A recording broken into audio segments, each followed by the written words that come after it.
In the Sendai colony, the battles have become far more brutal than the ones in the Tokyo colonies. At the center of the conflict, 4 powerful fighters have created a tense deadlock inside the colony. Dhruv is an experienced sorcerer in his second incarnation. In the past, during the Civil War of Wa, he conquered the entire archipelago by himself. He has 91 points and controls 2 types of independent shikigami. Their orbiting movements are able to form something similar to a domain. Ryu Ishigori has 77 points and possesses the highest cursed energy output among all players in the culling game. Takako Uro is the former captain of the Sun, Moon, and Star Squad, a unit directly connected to the Fujiwara clan, also known as the Toe. She has 70 points and a cursed technique that allows her to manipulate the sky. Kurourushi is a special grade cockroach cursed spirit that Kenjaku released from cursed spirit manipulation. It has 54 points and remains dormant, waiting for the right conditions to act. Because of their clashing abilities and personalities, these 4 powerhouses are locked in a standoff instead of forming an alliance. However, this balance cannot last forever, and it finally breaks when one side falls. Dhruv is killed by Tokyo Jujutsu High second-year student Yuta Okkotsu, who now has 35 points. He reclaimed his special grade rank 3 months after the night parade of 100 demons, and has extraordinary abilities that are second only to Satoru Gojo. Takako Uro and Ryu Ishigori both sense the change in the Sendai colony. Dhruv has been defeated, and his patrolling shikigami are starting to disappear. Ryu uses his Kogane to check who killed Dhruv and finds out that the player responsible is Yuta Okkotsu. Takako also checks, and although she is pleased that Dhruv's unpleasant shikigami are vanishing, she is worried about the new threat that will emerge. Ryu understands that he was only able to approach Dhruv without starting a fight because Dhruv had been busy dealing with Yuta. Both Takako and Ryu know that with Dhruv gone, Kurourushi will surely appear next. Ryu feels excited by this development, thinking the situation has become more interesting, while Takako feels irritated by what may come next.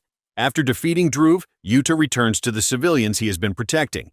He tells them that it is time to head north toward the edge of the barrier. However, he notices that a mother and her daughter are too exhausted to continue.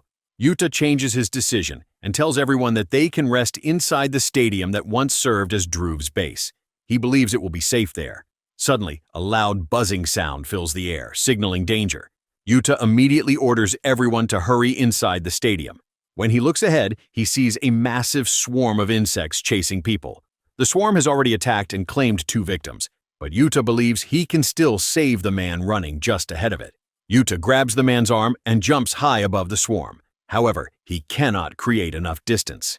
The cockroaches catch up and consume the lower half of the civilian's body, quickly stripping away all his flesh. Yuta blocks the insects before they can attack him, and realizes that they are real cockroaches, strengthened with cursed energy. The swarm attempts to move past Yuta and target the other civilians, but he quickly summons Rika to stop them. Rika destroys a bridge with a single strike, causing it to collapse onto the swarm and force it back toward Yuta. The special grade sorcerer then channels cursed energy into his katana and swings it with great force, creating a massive blast wave that completely destroys the entire swarm in one attack. While watching the fight, Ryu says that Yuta's cursed energy output is not very special, but the total amount of cursed energy he has is extremely impressive. At the same time, Takako watches quietly and thinks to herself that Kurourushi's cockroaches are disgusting. Facing this new enemy, Yuta asks his Kogane if the cursed spirit is a player, and the Shikigami confirms that it is. Dhruv would have been a bad opponent for Kurourushi, so the curse stayed dormant until Dhruv was defeated.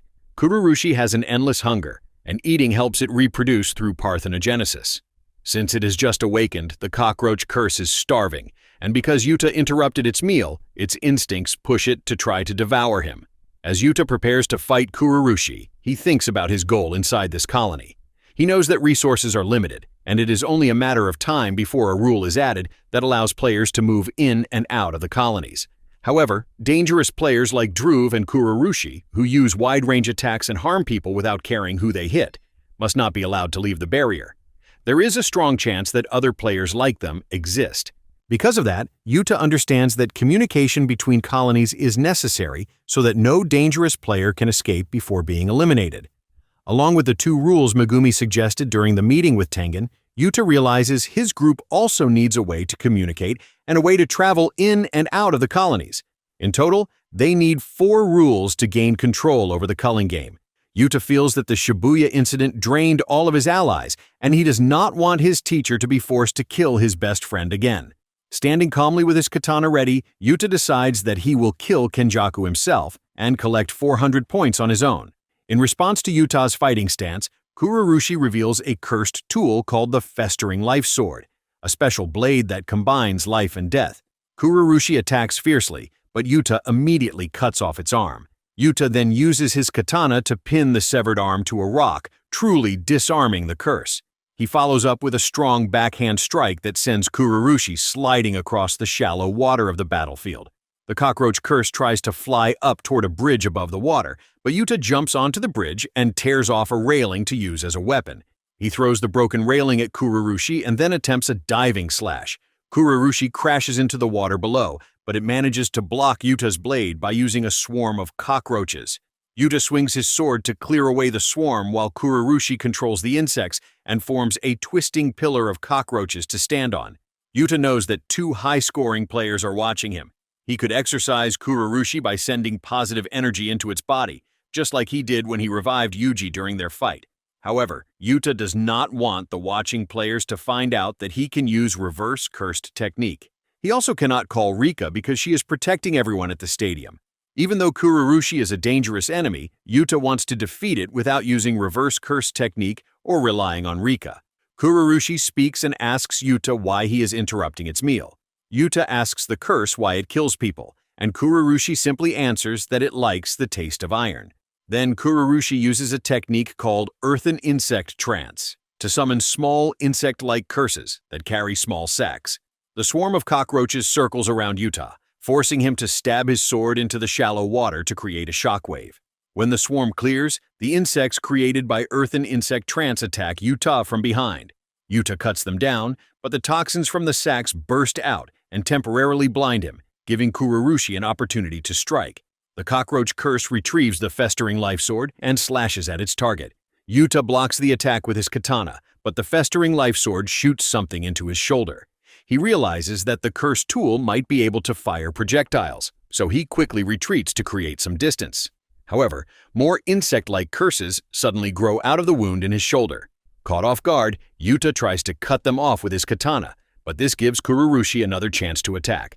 The cockroach curse slashes Yuta across the abdomen, creating another wound, and more curses begin to crawl out from it. Ryu Ishigori and Takako Uro watch in shock as Kurourushi grabs Yuta's body with several arms, fully expecting it to devour him. Suddenly, Yuta bites Kurourushi's face and sends positive energy into it, damaging the curse's entire body. Since Kurourushi's mouth is the closest point to Yuta's hands, he releases a mouth-to-mouth blast into the curse's head by turning his reverse curse technique into an output attack. Ryu notices everything that happens but comments that he would never fight like that himself. Kurourushi falls apart into pieces, and Yuta spits the remains out of his mouth. Kogane then awards Yuta 5 points for defeating his opponent. With the cursed spirit defeated and Yuta left in a weakened state, Uro decides to take advantage of the situation and confront him directly. Floating upside down behind him, she speaks into Yuta's ear and catches him by surprise. Uro tells him that she can tell he is capable of using reverse cursed technique. Yuta quickly tries to turn around to face her, but before he can respond, Uro activates her cursed technique and heavily distorts the space around them. Yuta is blown backward by a powerful shockwave created by Uro's technique. He reduces the damage as much as he can and wonders how she caused so much destruction. Uro follows up with a punch, which Yuta manages to dodge, and he counters with a punch of his own. However, Uro twists the space around Yuta's arm, distorting its shape. Yuta is shocked and confused when he sees his arm warped like that, and Uro knocks him back again with another attack. His arm soon returns to normal without any injury, leading Yuta to believe that Uro's cursed technique manipulates space without actually crushing anything inside it, similar to how a lens bends and distorts what it reflects. Uro then explains her ability and reveals that her cursed technique treats the sky as a surface. To demonstrate, she physically grabs empty space, making it solid, and pulls it in front of her as if it were a piece of cloth. Both of her earlier attacks bypassed Yuta's defenses and sent him flying. Yuta concludes that there must be some hidden trick to her ability if surfaces can be used in that way.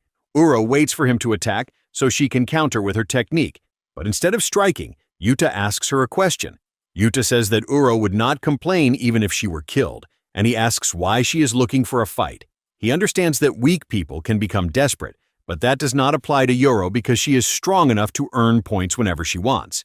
Uro explains that she does not take getting a new body lightly, because reincarnated sorcerers have essentially returned from the underworld. She believes that someone without regrets would not have joined the culling game in the first place. As the first step in her new life, she is focusing on collecting points, which is why she is attacking others. Still confused, Yuta asks if she has a lover or friends she is fighting for. He cannot understand why someone would continue killing people thousands of years later, even if they have regrets. Uro becomes more irritated as Yuta keeps talking. She finally loses her temper when he questions how she can be so desperate for her own selfish goals. Annoyed by Yuta's constant questioning, Uro asks if he is a descendant of the Fujiwara clan and claims that someone with his bloodline would never be able to understand her. Suddenly, Ryu interrupts the conversation by using Granite Blast to fire a massive wave of cursed energy at both fighters. He attacks from the top of a nearby rooftop and says that Yuta and Uro's flirting is making him hungry for battle. Yuta survives the impact and is surprised by how wide Ryu's attack range is. He knows that Rika is protecting the people at the stadium, but an attack that large could still cause casualties. Because of that, he decides to start by taking Ryu out first. Since Kurourushi and Dhruv are already gone, Uro also decides there is no reason to let Ryu go now that the colony's deadlock has been broken. Both Yuta and Uro come to the same conclusion at the same time. It is time to defeat Ryu. Yuta rushes straight toward Ryu, which excites the long-range fighter. Ryu responds by firing multiple cursed energy beams at him. Yuta barely avoids the first wave using his speed and agility, but a second wave catches him off guard. It looks like Ryu lands a direct hit, and he wonders if Yuta will end up disappointing him. However, when the smoke clears, Ryu realizes that Yuta has disappeared. Suddenly, Yuta appears on the rooftop to face Ryu directly. Ryu understands that Yuta used the hole Rika made in the bridge to avoid the beams and move out of sight. Now that he has closed the distance, Yuta attacks Ryu directly. He says it is time to bring the fight into close combat. Ryu blocks the strike and smiles, amused by Yuta's skill. He asks Yuta if fighting at close range will satisfy his hunger for battle. Responding to Yuta's comment, Ryu compares it to telling a child sitting in front of a feast to calm down and eat slowly. Yuta says that someone probably should tell the child that. Ryu actually agrees and admits that his example was not very good. Ryu lights a cigarette and explains that in his first life, he fought strong opponents and even met a good woman. He says he did not have any major regrets. Even so, he still feels a strange thirst inside him, and no one understands why he remains unsatisfied. He says cigarettes leave a sweet aftertaste, but his life has never given him that kind of dessert. Yuta listens carefully to Ryu's words, and when Ryu mentions dessert, Yuta senses that he is about to attack again. Ryu makes his move, and Yuta responds with punches of his own. They exchange blows to test each other's strength. Yuta realizes that Ryu has extremely high cursed energy output and explosive power that activates almost instantly. His movements are fast and precise. Even with Yuta's strong durability, a direct hit from Ryu would cause serious damage. After trading several strikes and blocking each other's attacks, both fighters spin to land powerful blows. However, Ryu slams his back against Yuta's and releases cursed energy, sending Yuta flying. Most people do not understand why Ryu feels unsatisfied, but Ryu believes Yuta understands the reason. He says the truth is simple. He has not eaten his fill yet, and he needs dessert to calm his endless hunger. Yuta crashes through the top of a building but manages to steady himself. Ryu quickly fires another granite blast, but Yuta shocks him by deflecting it with his bare hands. Yuta then rushes forward and throws a powerful right hook, trying to crush his opponent. However, Ryu counters with another cursed energy beam that Yuta cannot fully overpower. Ryu asks Yuta if he is the dessert he has been waiting for and pushes his attack back. Uro takes advantage of Yuta's bad position while he is in midair and targets him with her cursed technique. She does not strike Yuta directly. Instead, she hits the surface of the sky itself. Uro breaks the sky's surface as if it were thin ice and sends that shattering impact toward her opponent. The advanced form of this ability appears in her extension technique, Thin Icebreaker, which she uses to slam Yuta down into a building. Annoyed by the interruption, Ryu fires a wave of cursed energy at Uro and tells her that she is in his way. Uro tells Ryu to be quiet and uses her technique to reflect the cursed energy beam straight back at him. Ryu is knocked backward by his own attack for the first time in his life and admits that it hits surprisingly hard. An injured Yuta manages to return to the battlefield, which amuses Uro. She says she plans to play with him. Ryu notices that Yuta keeps using reverse cursed technique to heal himself, which consumes a large amount of his nearly bottomless cursed energy. He compares Yuta to a cake shop, saying it is always disappointing when a shop closes, no matter how fancy or delicious the pastries are. Feeling let down as Yuta's strength begins to fade, Ryu assumes that Yuta is not the dessert he has been craving. Yuta understands that Ryu does not aim for civilians, but he also knows Ryu would not mind if they were harmed as collateral damage. Uro's point total shows that she also does not target civilians. Yuta had hoped to move the fight farther away from the stadium where the civilians are gathered, just in case, but that does not seem possible. Instead, he decides to use his full power and puts on his ring. He calls for Rika and asks her to give him everything. Yuta puts on his ring, and Rika fully manifests as a cursed spirit beside him. Ryu and Uro are both shocked and confused by what they see. Uro cannot believe that Yuta was not fighting at full strength before, and Ryu does not understand how Yuta's cursed energy is suddenly refilling. Rika tears open her chest to reveal a collection of cursed tools stored inside her body for Yuta to use. Rika is Yuta's cursed technique and has the ability to store cursed energy and cursed tools for him. Even after Rika Orimoto passed away, the cursed spirit remained by his side. While Yuta is connected to Rika through his ring, he can use his cursed techniques, receive a supply of cursed energy, and fully manifest Rika to support him in battle. He can keep this connection active for up to 5 minutes. Rika places a metal arm guard on Yuta to strengthen his punches. Ready to fight again, Yuta begins by having Rika charge through the air toward Uro, who prepares her sky manipulation technique in response. Suddenly, Yuta forms the snake eyes and fangs mark of the Inumaki clan on his mouth and activates cursed speech, ordering Uro not to move. Uro tries to cover her ears, but she is too late and becomes completely frozen in place. Unable to defend herself, she is struck repeatedly by both Yuta and Rika.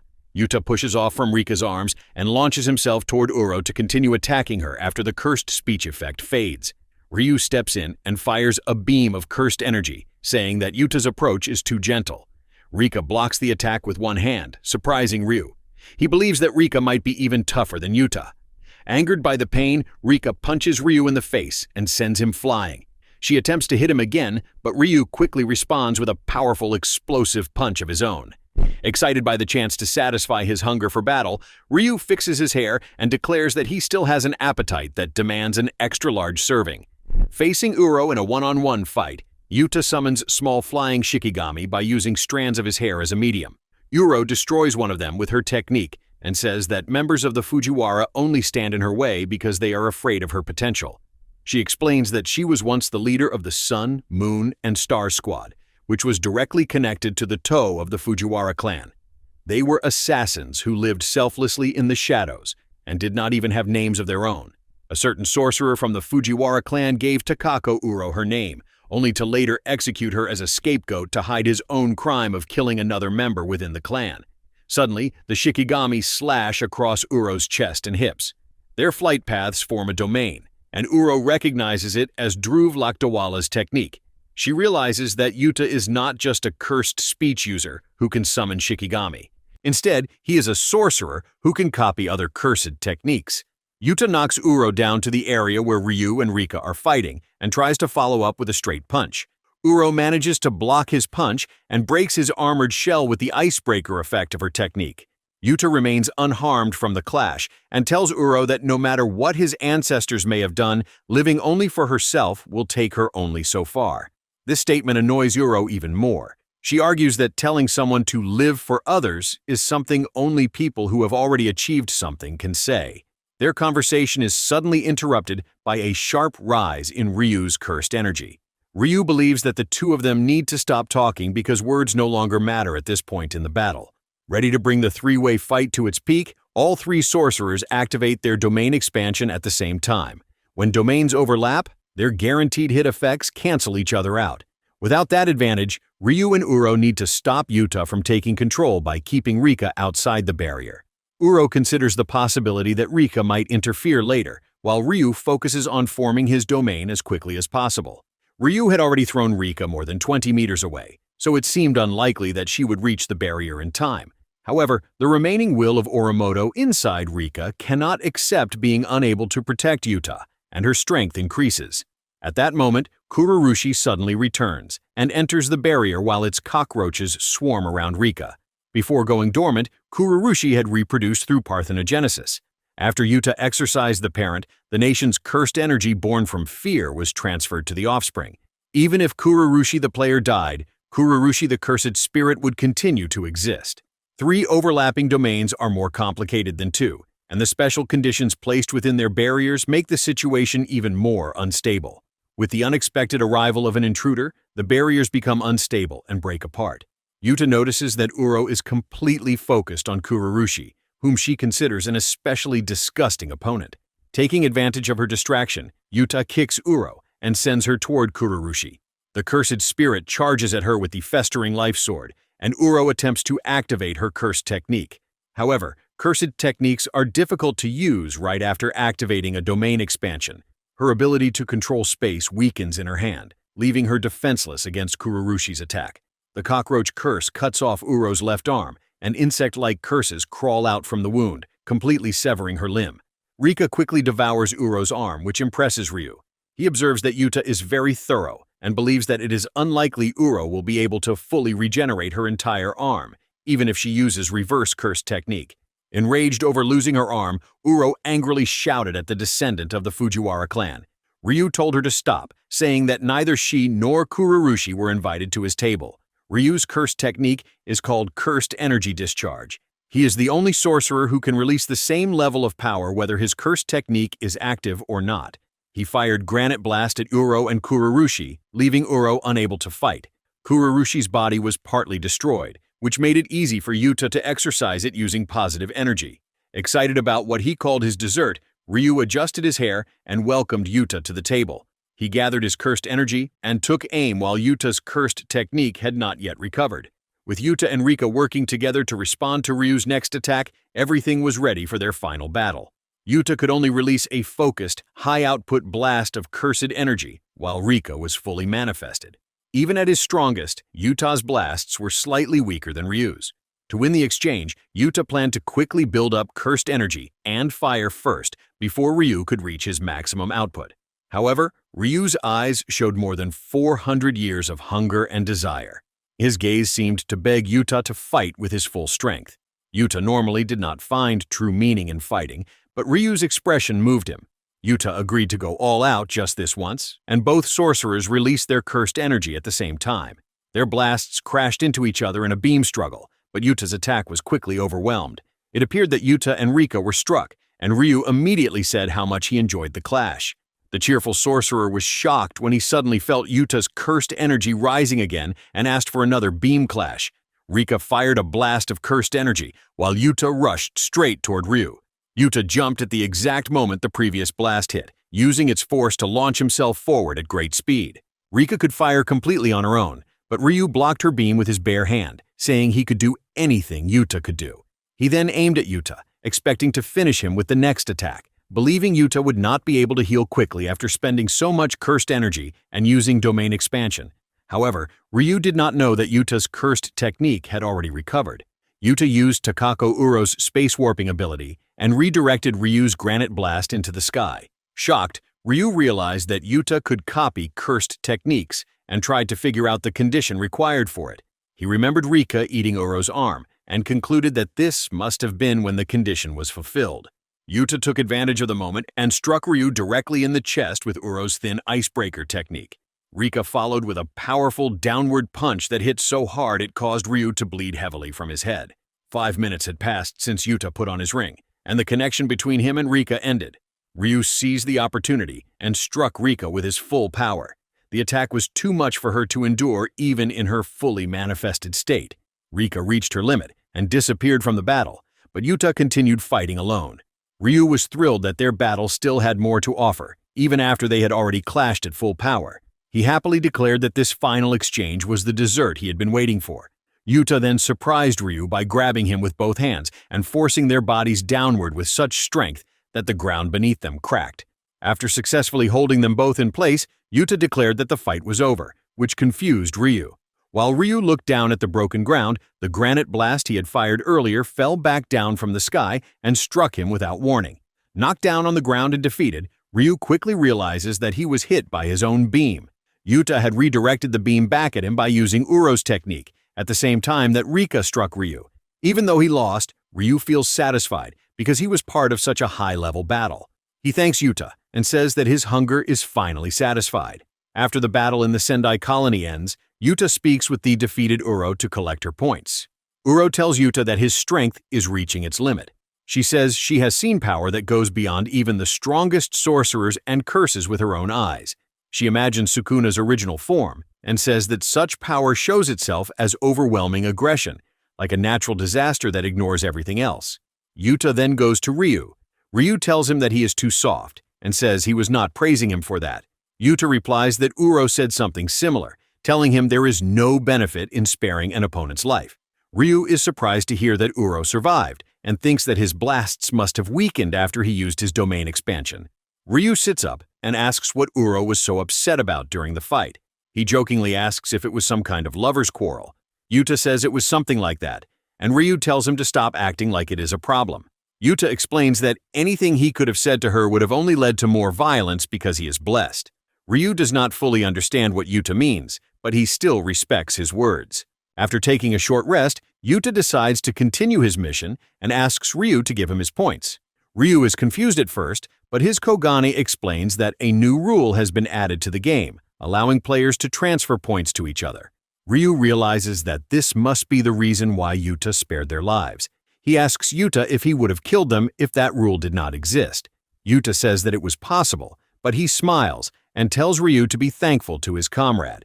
With the points transferred from Uro and Ryu, along with the points he earned by defeating Dhruv and Kurourushi, Yuta now has a total of 200 points.